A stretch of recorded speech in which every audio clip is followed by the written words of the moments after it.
Hi sir, thank you for purchasing and trusting me. So ito na yung ating i3 Dayhon. Sorry for the delay. May nasikaso lang ng sa trabaho. Pero ito, dinouble check ko lang. Tinanggal ko lang sa box, in-unfold ko lang. So ito na po siya. Ito. Yan, MGH.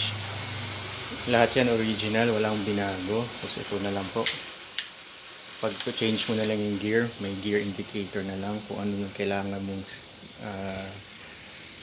ano tawag dito, anong speed mo na siya. Okay.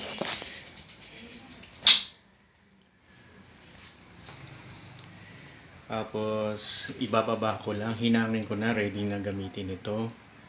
So ibababa ko lang siya sa bike stand and then i-video ko lang kung paano lang siyang itupi para may idea na po kayo.